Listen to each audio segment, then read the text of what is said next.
You're listening to Southern Fried Sports with Travis Reier on Tide 100.9 in Tuscaloosa. EUG HD2 Northport and W265CG Tuscaloosa. Tide 100.9 and streaming on the Tide 100.9 app. A Town Square Media station. This is Southern Fried Sports with Bama Online senior analyst Travis Reier on your home for Alabama sports. Tide 100.9 and streaming on the Tide 100.9 app.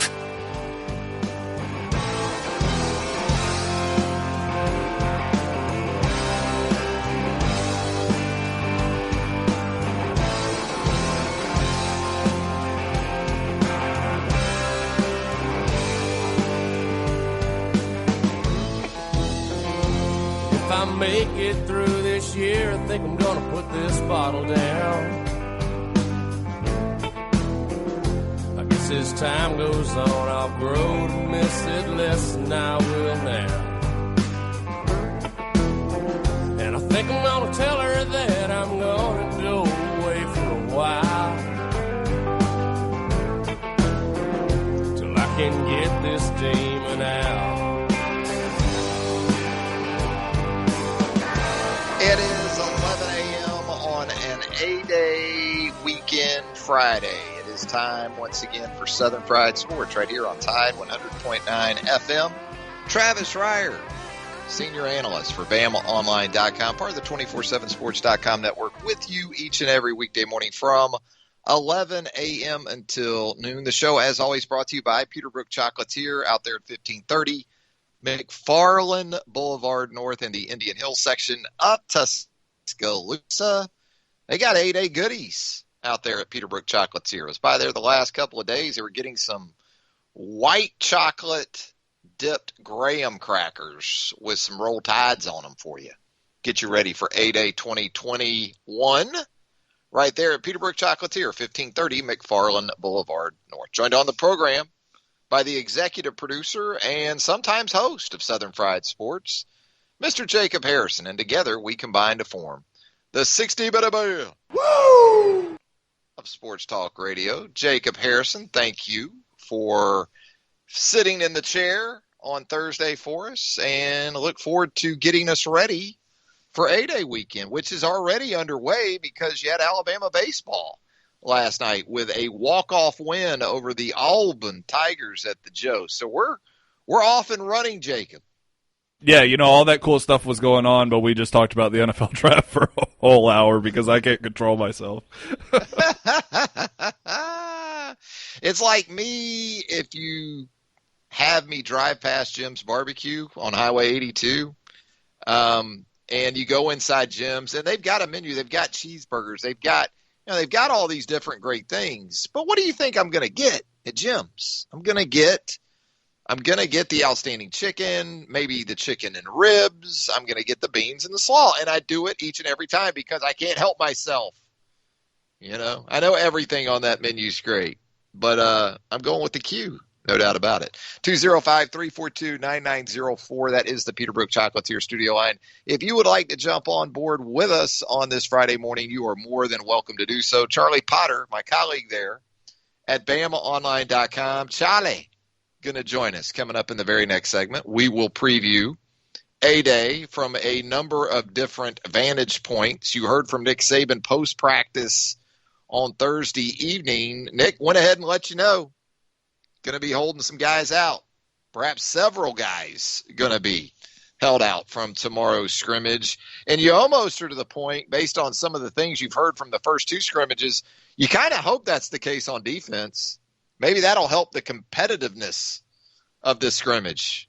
Because if Evan Neal doesn't scrimmage tomorrow at left tackle, and you're already down Emil Ekiyor on that first-team offensive line, and that's before you get into the second group, it could be reminiscent. Remember a couple of years ago, Tim Williams working off the edge just absolutely blew up the first half of an A-Day game? I believe Nick Saban said as much to ESPN or one of the networks that was broadcasting the scrimmage that year at halftime that basically Tim Williams just wrecked the first half of that particular A-Day. You could have that tomorrow with the situation being what it is, and with Will Anderson, Christopher Allen, even depth at outside linebacker capable of being a real problem as well. So we'll see. We'll see who actually participates in the scrimmage. But it's just going to be a great day for Alabama fans because, of course, we did not have this day a year ago.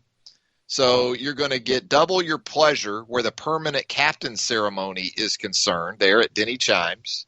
I believe that's set to get underway around 10:15. So you're going to have the 2019 permanent team captains. You're going to have the 2020 permanent team captains putting their feet and hands in cement there at the quad. So that'll be cool. And then you're going to have a championship celebration. You didn't have a parade following the latest national championship win for Alabama football. So you'll have that post-scrimmage. Mac Jones, Nick Saban expected to address the assembled crowd there at Bryant-Denny Stadium. Halftime, you'll have Devontae Smith receiving his Heisman Trophy. Had to do that virtually, as we know, back in December, things being what they were. So it'll be a cool day. It'll be a cool weekend around the University of Alabama. And again, it got started last night. Walk-off win for the Alabama baseball team. 8-7 over visiting Auburn. Alabama now 6-7 in SEC play, climbing toward 500 in the league. Auburn falls to 1-12 in SEC play. And your Stars, we talked about this with the Texas A&M sweep last weekend, but the Stars stepped up for you down the stretch of that game last night. Sam Prater ties it with a homer in the 8th. Owen Diodati walks it off with a single in the 10th. He had 6 home runs in the game last night. Kind of had that retro gorilla ball feel to it with the ball flying out of the Joe. Tyler Ross on the mound for Alabama getting the start. Got roughed up a little bit, but Landon Green, very effective in 2 innings of relief down the stretch with 4 strikeouts, no walks, no hits. College baseball, the first stat I look at in a pitching line is walks.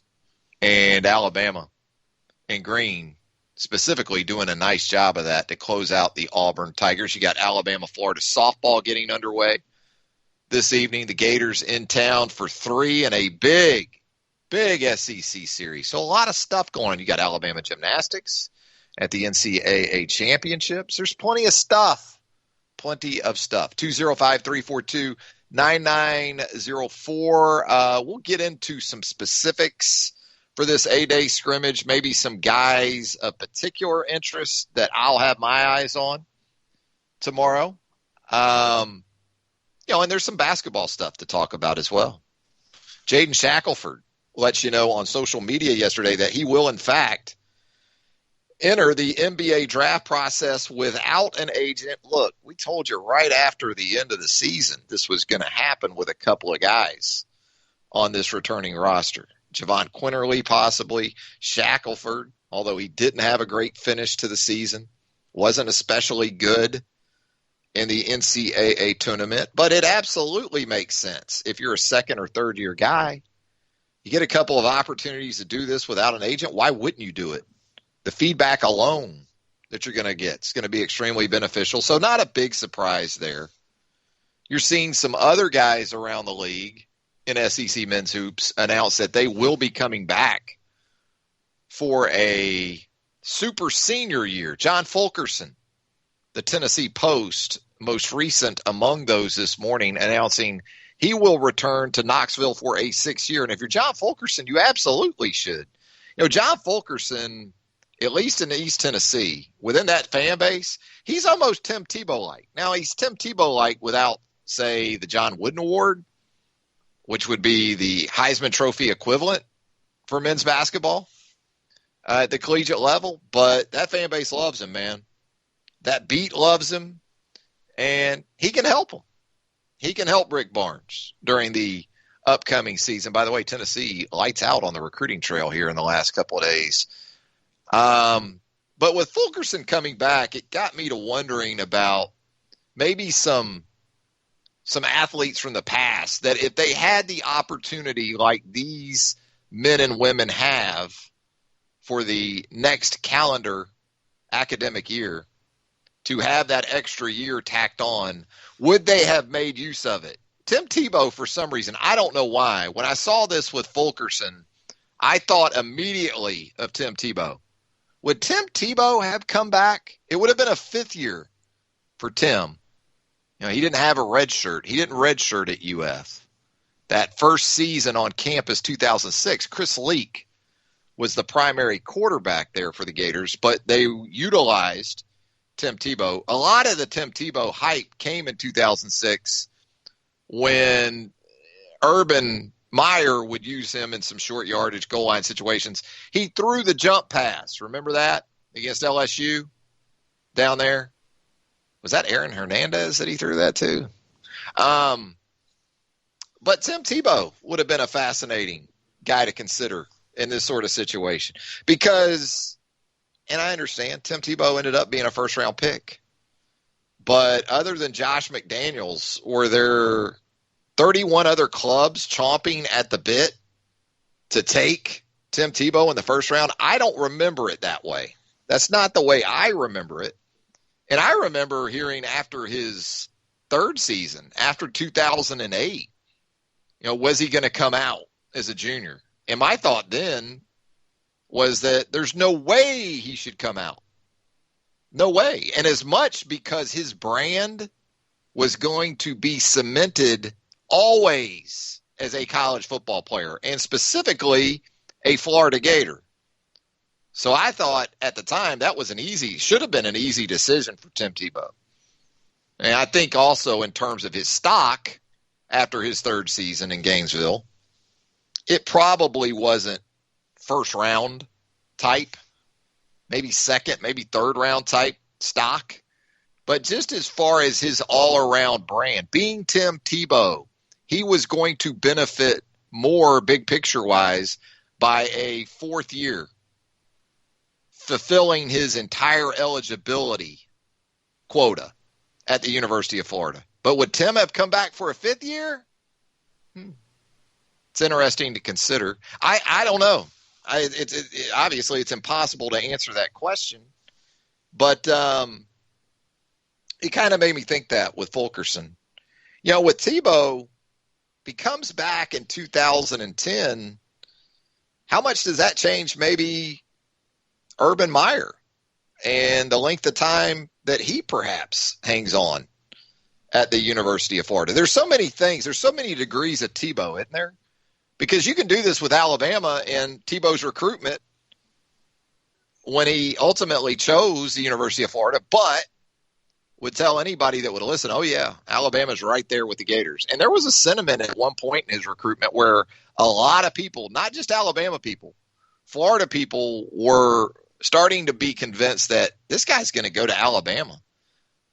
So you talk about perhaps changing the outcome and how things played out for not only Alabama, not convinced it would have worked all as well. I think Tim Tebow did exactly what he should have done at that time, not only in terms of being a Florida legacy, with so many of his family members, Florida people, UF people, but stylistically, Urban's offense was a better fit for Tim Tebow at the time than what I think Mike Shula would have tried to do with Tim Tebow. I think Mike Shula, being such an NFL guy, and with sort of the power spread and the zone read and those things not as big a part of the landscape of college football at the time, I guess Gus was just getting to Arkansas as an assistant coach at that point. That's the way I recall it anyway. And so stylistically, schematically, I think Mike might have tried to put a square peg in a round hole with Tim Tebow. We'll never know. But, you look at Tim as a possibility of a super senior. That would have been something else. 205-342-9904. That is the Peterbrook Chocolatier studio line. Something that's interesting with these spring games to consider as well is turnout relative to what might we expect for attendance come the fall. A lot of eyes going to be on Tuscaloosa tomorrow, I think, from that perspective. With the increased capacity to 50,000. And yes, there is a nominal charge for a spring game ticket this time around, just $5. I won't be surprised if you hear some chatter after tomorrow. Let's say Alabama draws 30,000 tomorrow, 35,000, doesn't max it out at the 50. And we're talking about a team that's also going to be celebrated as the most recent national champions in college football. I think there'll be some talk about, Alabama only had 35,000 for their spring game, and they could have had 50. Is this sort of a predictor of what attendance around college football, which was already becoming a concern before the pandemic, is this going to be what it is post-pandemic? I think it's going to be a little early. I think we're going to have to get into the season to really have an understanding of that. And then also to kind of figure out what season ticket renewals look like. By the way, you got a deadline coming up for that. If you're a Tide Pride member, I'm sure you know that by now. The Chocolate Lady, I'll say this for the Chocolate Lady, she's in. She's got her 6 for the upcoming season. So she's not running and hiding.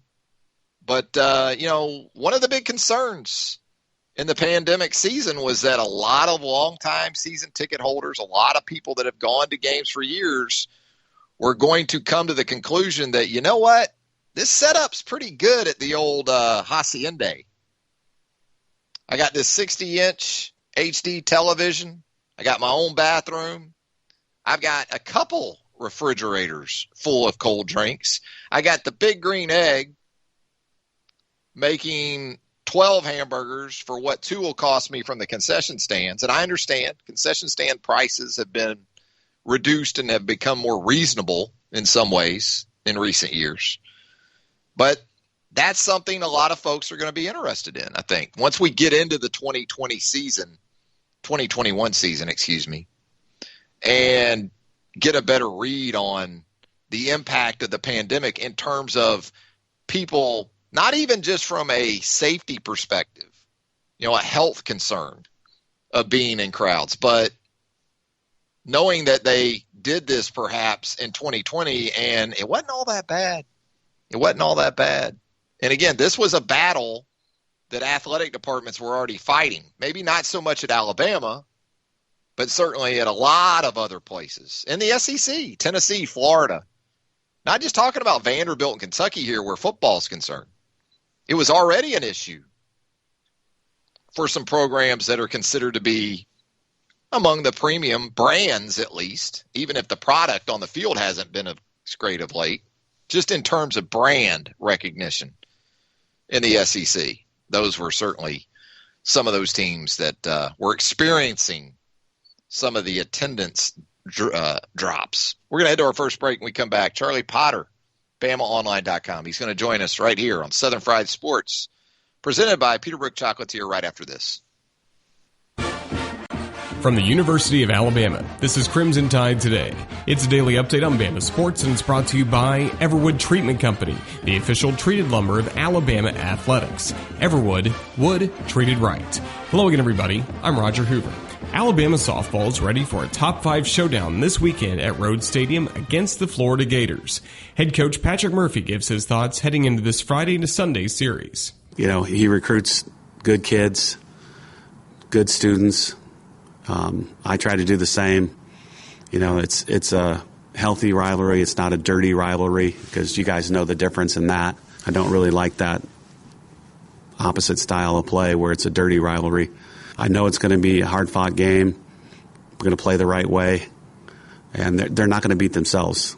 So that's a good compliment to them is you're going to have to beat them. I'll have more in a moment. Everwood Treatment Company is wood treated right. Everwood is the most technologically advanced pressure treated wood available. That means no rotting, no decay, no problems. Just wood treated right. Everwood is your treated wood source and the official pressure treated lumber of the Alabama Crimson Tide. If you're looking to add or replace decks, outdoor structures, or commercial jobs, choose Everwood for wood treated right. If you need it, we'll get it to you. To locate your local Everwood store, visit everwoodtreatment.com. Everwood Treatment, official lumber of the Alabama Crimson Tide. We've got you covered for the 2021 Golden Flake A-Day game at Bryant-Denny Stadium. Our radio coverage on Saturday on the network begins at 11:30 a.m. Central with kickoff at noon, with our booth cam streaming live on Facebook. Our coverage will also include letting you listen in to the 2020 National Championship Celebration postgame, including comments from head coach Nick Saban and former quarterback Mac Jones. And that's your Bama Update. Crimson Tide Today, brought to you by Everwood. Crimson Tide Today is a production of the Crimson Tide Sports Network. Tide 100.9 Tuscaloosa weather. Mostly cloudy this afternoon. We could see some rain late in the day. Rain is more likely tonight. The high today 70, tonight's low 52. Tomorrow, periods of rain during the morning, ending by midday. Clouds linger through the afternoon. The high 66. I'm James Spann on the ABC 3340 Weather Center on Tide 100.9. It's 60 degrees in Tuscaloosa. Tide 100.9. For more coverage of Alabama football, visit us at Tide100.9.com or download the free Tide 100.9 app. The Crimson Tide will not be denied.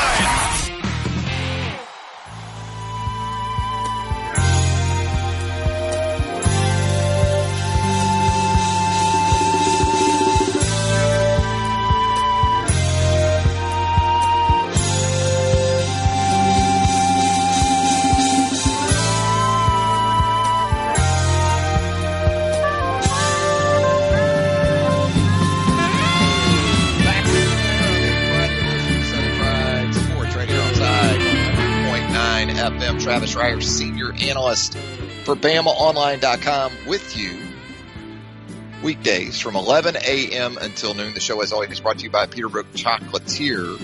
Hey, I see right here on the old Tuscaloosa thread, and if you haven't already on the Twitter, made the Tuscaloosa thread a follow. You should, at TCL thread.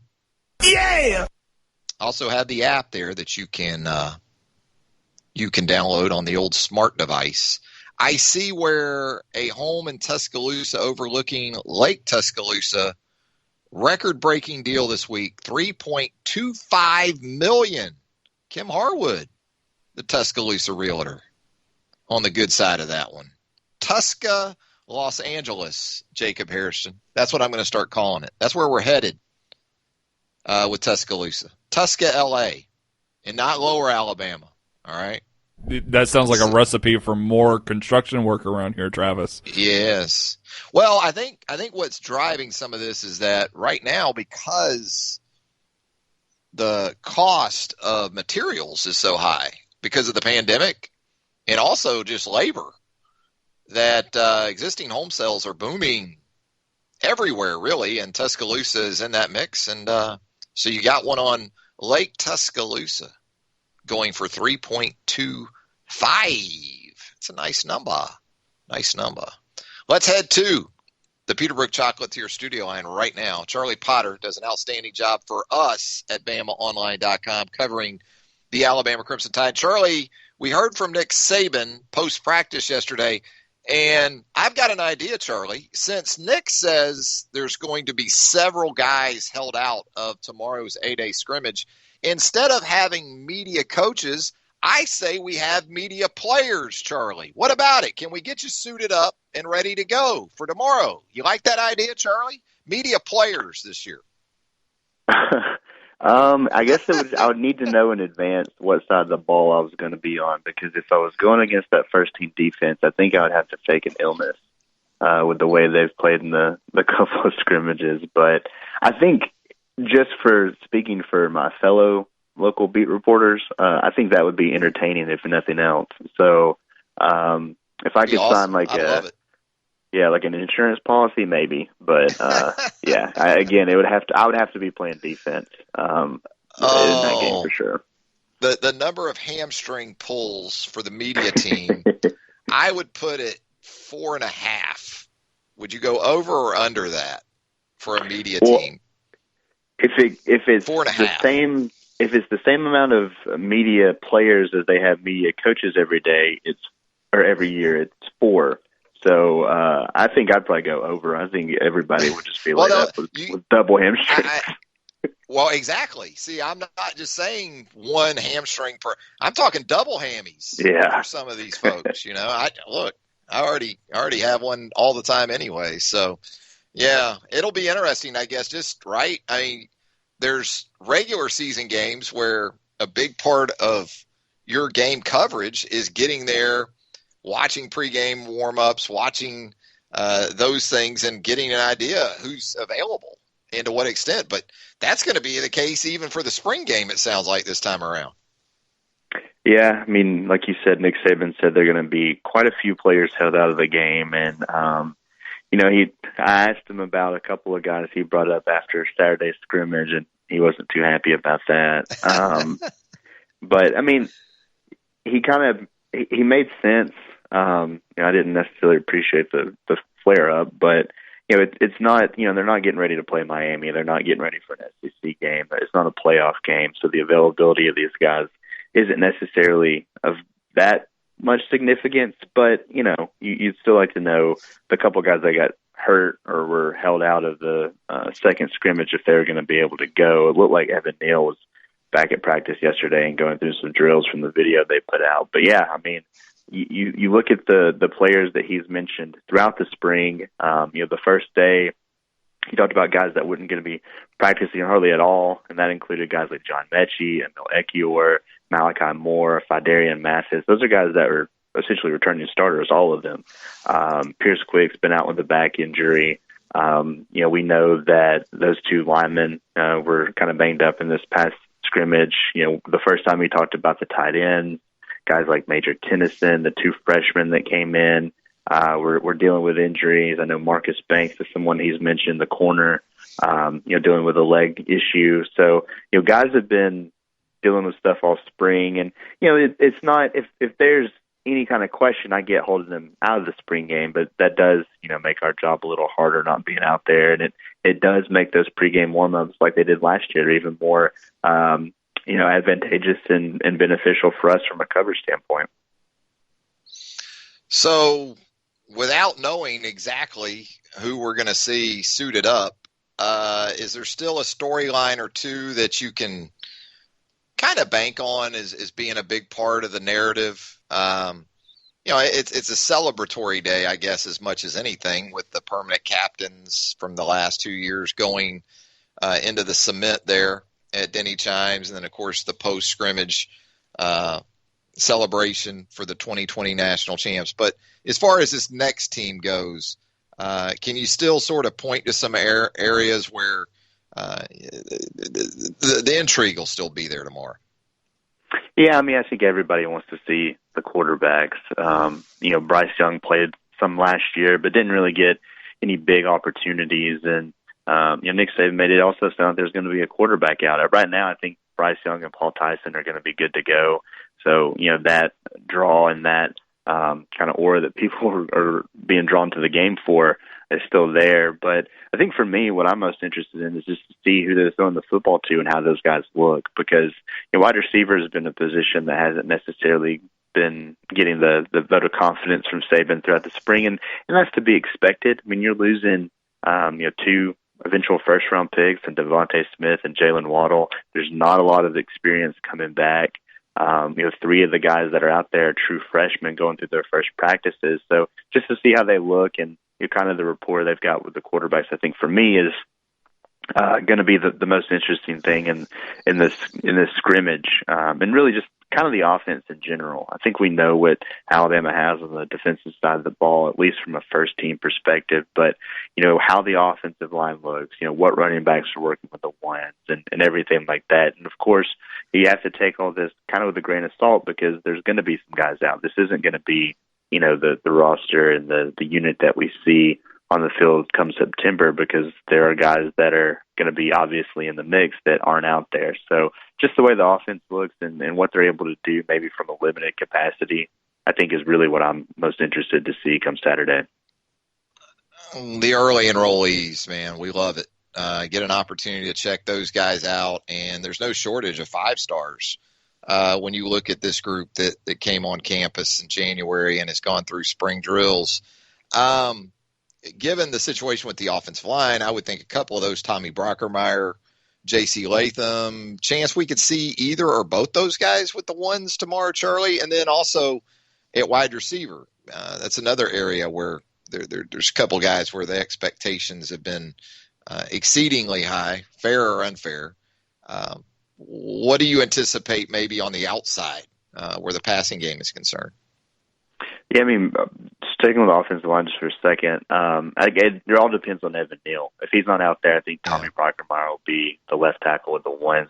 He's been next man up there for the last several practices. And the right side, if Javian Cohen can't go, has been Damian George at right guard and Kendall Randolph with J.C. Latham as the backup right tackle. But I am interested just to see those two guys and how they're able to handle pass rush. We've seen outside linebackers and edge rushers disrupt a spring game in the past, and I do think though if they're with the twos, if Evan Neal can go, then it'll be a little more of a fair fight for them, given they won't have to block guys like Chris Allen and Will Anderson off the edge. But yeah, I mean, wide receiver, just from a young guy perspective, I think is probably at the top of my list from a early enrollee standpoint, just because we haven't heard a lot from guys like Ajay Hall or Christian Leary or Ja'Cory Brooks this spring, and just to see what they can do and bring to the table. Because I think given what Alabama has to replace at the wide receiver position, that's one of the spots where it makes the most sense for a young guy, a true freshman, to come in and make an immediate impact. So, can they take that next step? And then defensively, I think JaQuincy McKinstry is probably the guy there for me, just because he's been a early enrollee that's worked with the twos, there at the cornerback spot. So a lot of young guys are going to get opportunities with, some of these guys out. So it'll be fascinating just to see, what they can do in their first, public appearance in an Alabama uniform. Something interesting that you noted on the roundtable there, the premium message board at BamaOnline.com, was that at least on the official website, RollTide.com, looks like Keelan Robinson is listed at a position other than running back right now. He was. They were quick to change that. It seems like any time that a change is made to the roster that gets pointed out publicly, they change it really quick. But, that's something I think he's worked some at wide receiver, this spring. Yeah, I'm just looking at the roster again just to make sure he's listed as a running back again. But might be a safety by 2 o'clock. Yeah, but Nick Saban, I think it was earlier this spring or maybe the midway point. It talked about the receiver position and how there wasn't a first round pick on this roster yet, but he wanted to see more speed, and it every time that we mention Keelan Robinson here on our podcast at BOL. Keelan Robinson has that juice, and to maybe put him in the slot and give them a little bit of speed at the position, it makes a lot of sense. And we've seen them use running backs in kind of a receiver role in the past. Guys like Kenyon Drake and Josh Jacobs kind of come to mind in that regard. So could that be something that he does, given that Alabama has a lot of running backs they feel really good about? It's possible. I think that's also something, if he's out there and going through the scrimmage to watch, because at this point, we've talked about all these guys, and heck, we can get out there and they could be in street clothes. Who knows? But I do think that's an interesting development, something that could be a role for Keelan in the fall.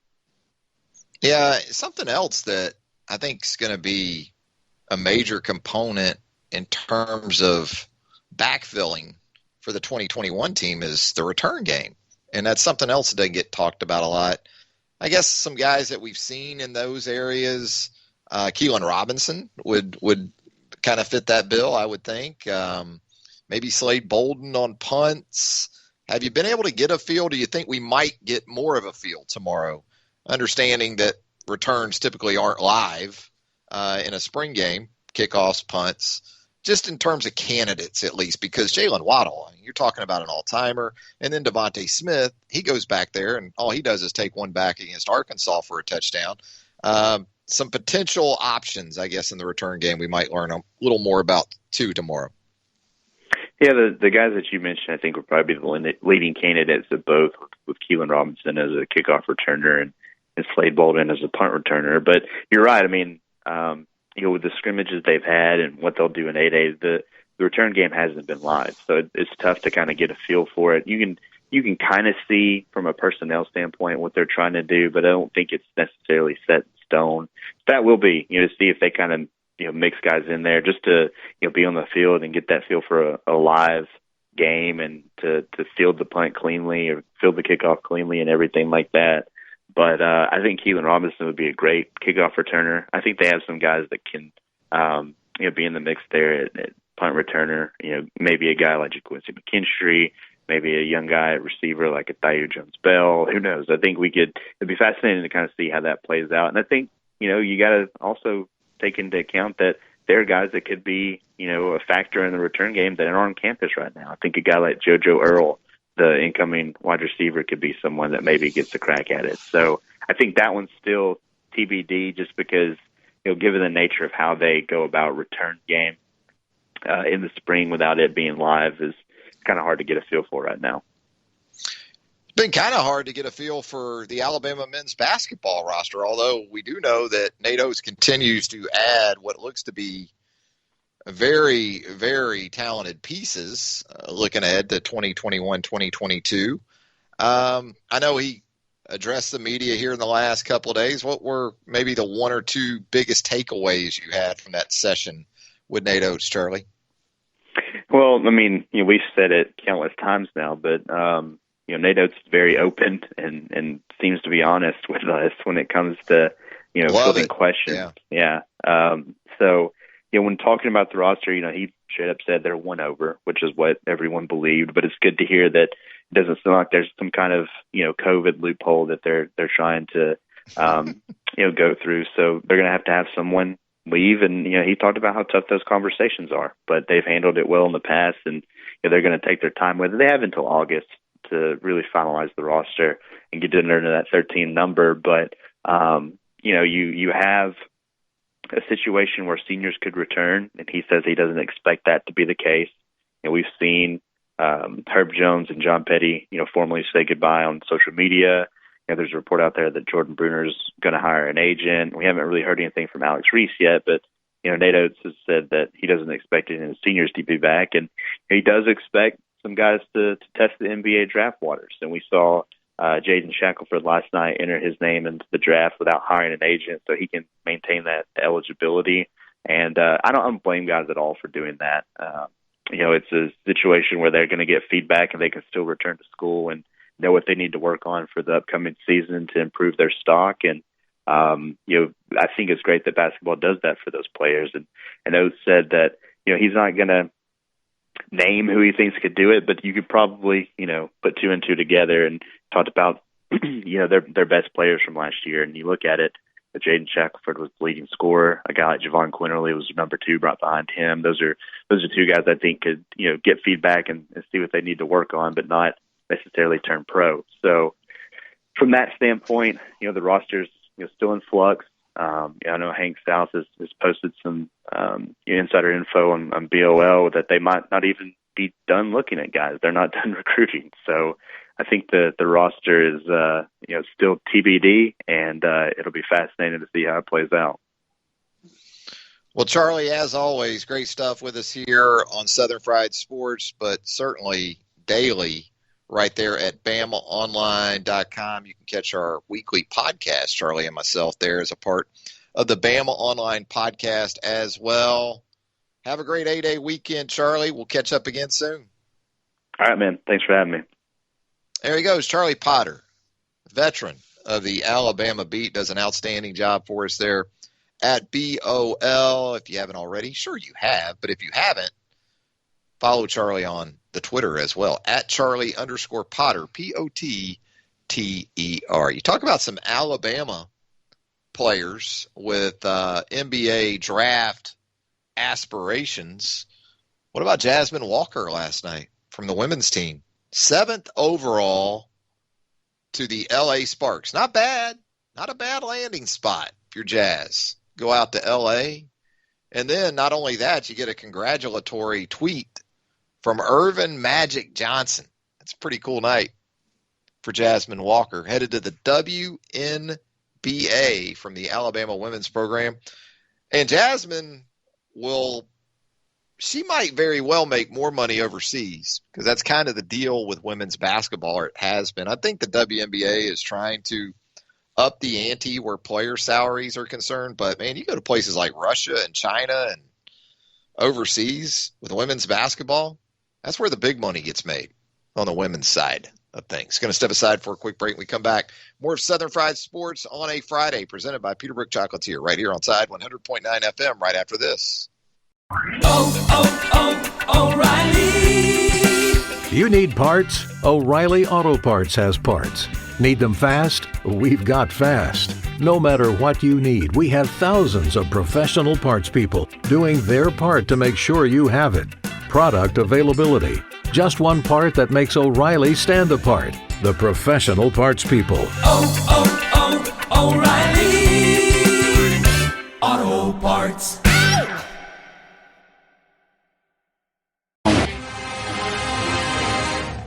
Hi, it's Dave Barker. It's hard to believe A-Day is this Saturday. Join the Tide Tailgate team live for a 2-hour A-Day broadcast from 9:30 to 11:30 a.m. for the Walk of Champions, brought to you by Townsend Nissan, your hometown Nissan dealer. Catch the best analysis of Tide football from some of my former teammates, I Talk SEC Scott Moore, and maybe some special guests as well, and myself on Tide 100.9.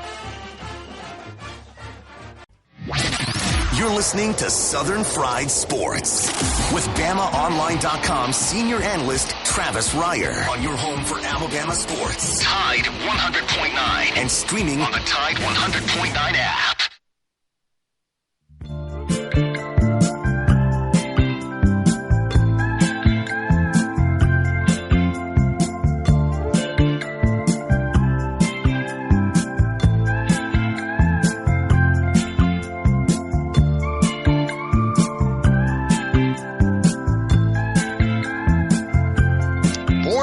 Day in 1947, the late great Jerry Rafferty, before the Foo Fighters did Baker Street, it was that man. Would have turned, I guess what, with my public school math background, 74 today. Jerry Rafferty. You know, our draft guru guy, resident draft guru guy, Jacob Harrison. You know, a guy we just haven't talked about nearly as much as I think any of us thought we would, about a year ago anyway, has been Alex Leatherwood with this upcoming draft. And you look at him, I guess Leatherwood being considered to be a little bit of a tweener. I've seen some mocks where he's actually crept into the late first to, say, the Kansas City Chiefs, who obviously have a tackle need. But career-wise, over 30 starts in a row to end his career. Some of those at guard. The last 2 seasons at left tackle. Just not as much love for Alex Leatherwood. All he did was win the Outland Trophy, right? Here's what I think about Alex Leatherwood, and I've made the comp to James Carpenter in the past, a former Alabama tackle, came out in the 2011 draft, was a bit of a surprise as a late first-round pick by the Seahawks. I think if you take a guy in that spot, you're hoping he can be a tackle. James Carpenter was a tackle at Alabama, but has since gone on to spend most of his 10-plus years in the National Football League at the guard position. I think that could be the situation for Alex Leatherwood. What do you think, Jacob Harrison, when you think about Leatherwood and his NFL prospects? I agree with what Daniel Jeremiah said after the first pro day, is that he's a guy that you want to start at right tackle and then evaluate him there. If that's home, stick him there. If he can be a better player, then you can try him at left tackle, and if it doesn't work out, you can put him at guard.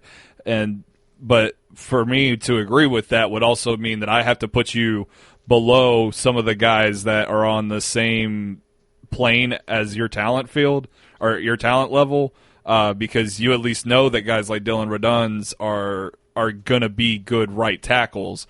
You don't have to think that Reduns is going to move into guard, or at least that's the way they're prospected out. Nobody knows everything, but that's kind of how it does it for me, and I have a really hard time seeing him go higher than like mid-second because of that. Yeah. If you're the Chiefs and you actually are thinking Alex Leatherwood late first, you're you're almost banking on he can at least be a right tackle, because that's where you've got the need, right? So I still think, though, one way or the other, Alex Leatherwood, very quietly, sort of under the radar, like James Carpenter, he's going to play 10 years in the league.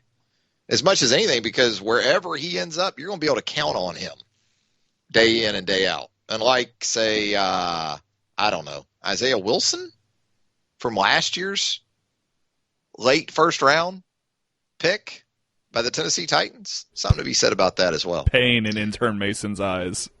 Oh, poor Mason. I had to do that to him on a Friday, too. Sorry, Mason. Sorry about that. Oh, yeah.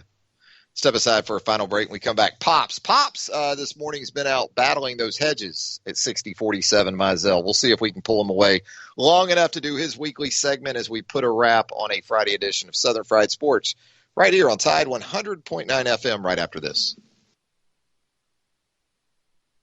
When you think about businesses that are selling through the roof, like Aloe or Allbirds or Skims, sure, you think about a great product, a cool brand, and brilliant marketing. But an often overlooked secret is actually the businesses behind the business, making selling simple. For millions of businesses, that business is Shopify. Nobody does selling better than Shopify, home of the #1 checkout on the planet. And the not-so-secret secret? With Shop Pay that boosts conversions up to 50%, meaning way less carts going abandoned and way more sales going.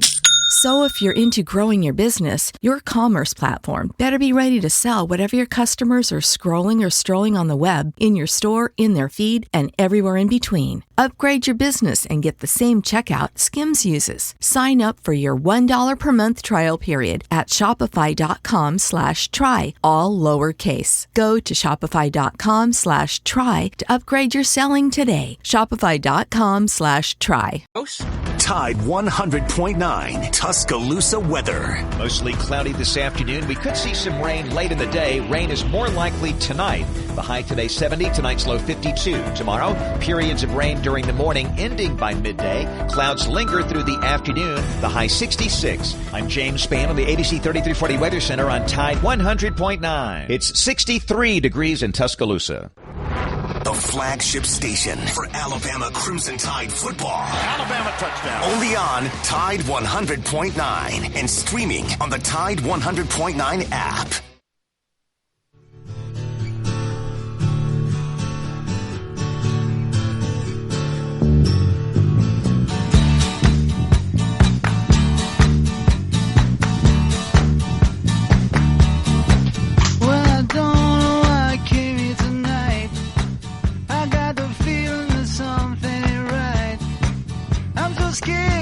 I fall off my chair, and I'm wondering how I'll get down the stairs.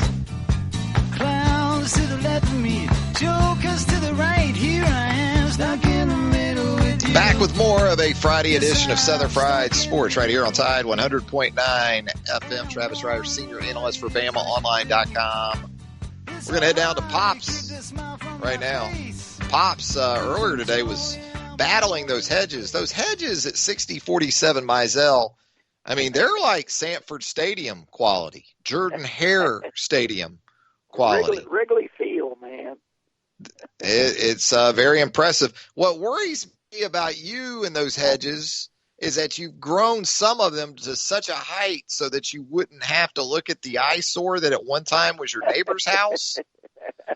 That you have to get up on like a 6-foot ladder now with the electric, with the hedgers running.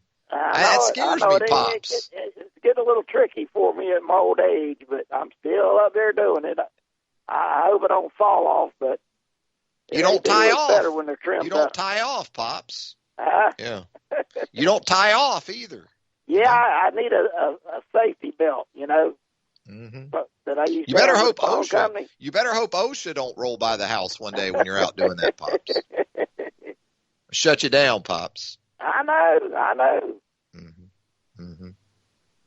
But they're impressive, those hedges. I'm telling you right now, Auburn or Georgia, they'd both take those hedges right now. Yeah, and true. Unlike those places, people don't end up in your hedges usually. They don't end up in them. It used to be always between the hedges at Georgia, the Georgia Bulldogs. Pops, he's got that St. Augustine grass, but he likes to still throw that winter rye in there to really beef it up and make it pop. It does help. You know, it helps. Because when the grass gets dormant, it's just not green enough. So I have to put a little winter rye in there. I think between Pops's grass and those hedges, you could play the Florida-Georgia game at Pops's. Well, that's the way I feel about it. On the west side of Jacksonville. If I was 10 or 11 years old, it'd be perfect for playing football in the yard. Those dogs of yours, they like that yard real good. You know. Hey, Pops, I asked the question earlier because we got this, you had that free year of eligibility in college athletics, basically, between the fall and winter sports anyway.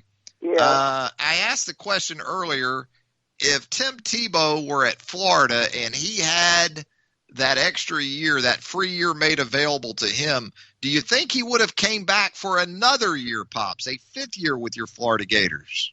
He probably would have if Urban would have still been there, you know. He probably would have. I think he would have too.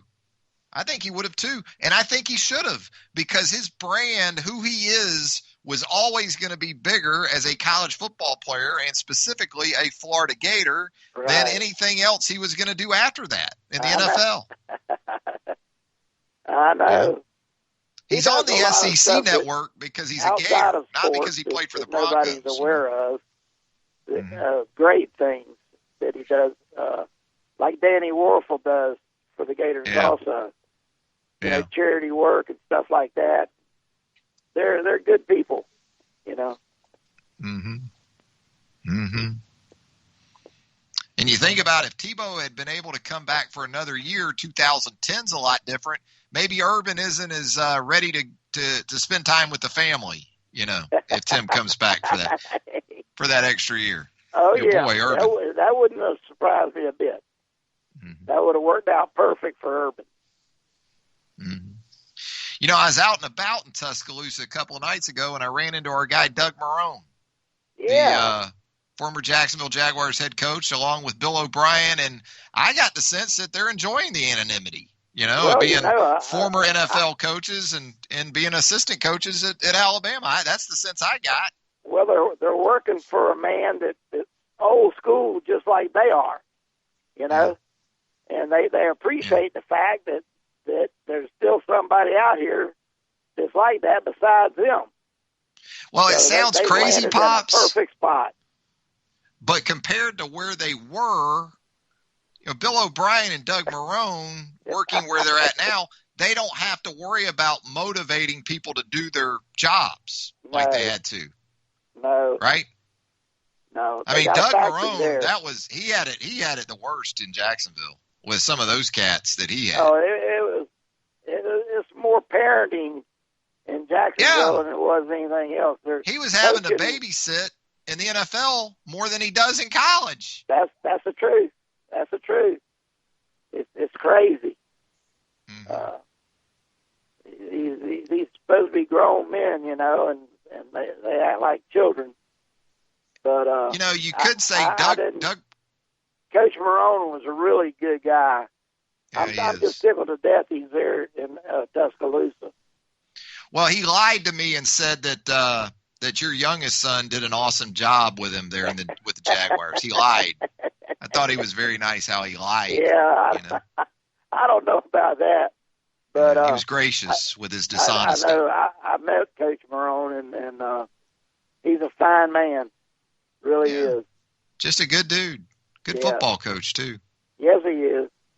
And you look at Bill O'Brien now with all this Deshaun Watson stuff, and Bill O'Brien looks better by the day, doesn't he? I don't understand what in the world is going on with Watson.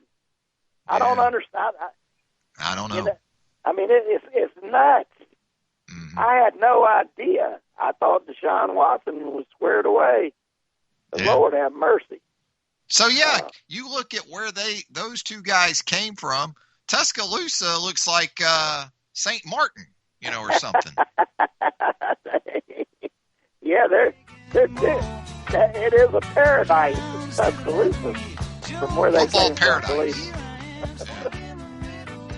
All right, Pops, what's for lunch? Well, I don't know, man. I hadn't said anything, and I'm going to have to, find out. You've been out there risking your life on those hedges. Yeah. And serve some chicken salad. Yeah. I'm surprised. Well, we hope you enjoy it, whatever it is, and I will. Have a good weekend. I will. We'll talk to you later. There he goes, Pops. He's something, Pops. That's going to do it for a Friday edition of Southern Fried Sports. Thanks to Charlie Potter for joining us on the program. Thanks to Pops, the high-flying hedger over there on the west side of Jacksonville. He gets up on that 6-foot ladder. He's only 5'6". We worry about him on that 6-foot ladder on those hedges. And those hedgers are just running. You can hear them. Yeah, dangerous. The Friday lunch whistle. Man, if you're in town for A-Day, you need to do the double dip right there at Southern Ale House. Get by there. The game kicks off at noon, so you can get by post-game. Have a great early dinner, late lunch. They're going to take great care of you there at Southern Ale House, 1530 McFarland Boulevard North. And then, of course, after that, go next door. Hit up Peterbrook Chocolatier. They're going to help you out as well. Thanks to Jacob Harrison. And until 11 a.m. on Monday, have a great weekend, everybody. Thank you